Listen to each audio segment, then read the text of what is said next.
Hello प्यारे बच्चों, आज हम कक्षा 8 रुचिरा के प्रथम अध्याय सुभाषितानि के अभ्यास कार्य को करेंगे। प्रश्न 1। पाठे दत्तानां पद्मानां सस्वरवाचनम कुरुता, अर्थात पाठ में दिए गए श्लोकों को सुस्वर वाचन कीजिए।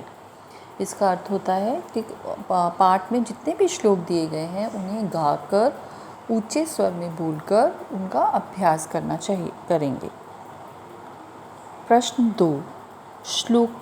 श्लोकाशु रिक्त स्थानानि पूरिता, श्लोक के अंशों में रिक्त स्थान की पूर्ति कीजिए। पहला है समुद्र मासध्य, इसकी रिक्त स्थान की पूर्ति होगी भवन्तपेया। समुद्र का पानी पीने योग्य नहीं होता। रिक्त स्थान श्रुत्वा वचः मधुर सुकृस्तम सृजन्ति, सुनने के बाद मीठे वचन ही अच्छे लगते हैं। तद भाग्योदय परम पशूनाम, ये पशुओं के लिए सौभाग्य की बात है।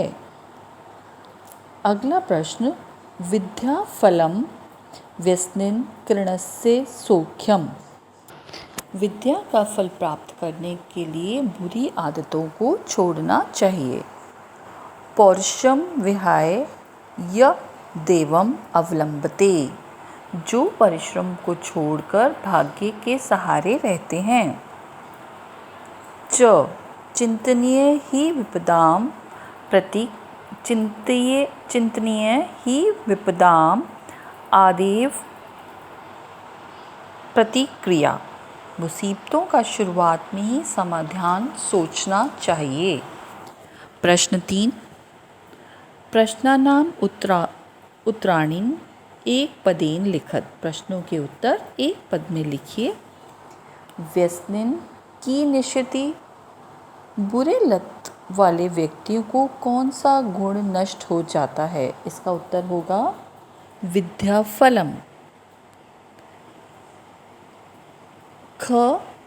प्रश्न ख कस्य यश नश्यति, किसकी प्रसिद्धि नष्ट हो जाती है? इसका उत्तर होगा बच्चों लुब्धस्य। प्रश्न ग मधुमक्षिका किम जनयति, मधुमक्खी क्या निर्माण करती है? इसका उत्तर है माधुर्यम। प्रश्न ख मधुर सुक्त रसम के सृजन्ति, शहद के समान मीठी बोली कौन बोलता है? इसका उत्तर है संतः। प्रश्न ड आर्थिनः केभ्य विमुख न यन्ति, किसके पास से निराश होकर नहीं लौटते हैं? याचक किसके पास से निराश होकर नहीं लौटते हैं? इसका उत्तर है महिरुहेभ्या। अभी तक के तीनों प्रश्नों के उत्तर आपको अच्छे से समझ में आ गए होंगे। अब हम चौथे प्रश्न की तरफ बढ़ते हैं। अधोलिखित तद्भव शब्दानाम कृते पाठात् चित्वा संस्कृत पदानि लिखत, इसका अर्थ है नीचे लिखे गए तद्भव शब्दों के लिए पाठ में से संस्कृत शब्द चुनकर लिखिए। पहला उदाहरण दिया गया है हमें पुस्तक में कंजूस, कंजूस का संस्कृत शब्द है कृपणः। अगला कड़वा, कटुकम, पूछ, पुच्छम। लोभी, लोभी को संस्कृत शब्द है लुब्ध। मधुमक्खी, मधुमक्षिका। तिनका, तृणम। आइए बच्चों हम प्रश्न 5 की तरफ चलते हैं। अधोलिखितेषु वाक्येषु कृतपदम क्रियापदम च चित्वा लिखित, अर्थात नीचे के लिखे गए वाक्यों में से कृतपद और क्रियापदों का चयन करके लिखिए। वाक्यानि, इसका उदाहरण पुस्तक में दिया गया है संतः मधुर सूक्त रसम सृजन्ति। इसमें कर्ता है संतः, क्रिया है सृजन्ति। किसी भी शब्द रूप में प्रथम विभक्ति के साथ कर्ता शब्द जुड़ा होता है। जो शब्द जिसे किसी के कार्य का होने का बोध होता है उसे क्रिया कहा जाता है बच्चों। हम पहले प्रश्न की तरफ आएंगे। क निर्गुण प्राप्य भवन्ति दोषः। कर्ता है दोषः, क्रिया भवन्ति। ख गुणयेषु गुणः भवन्ति।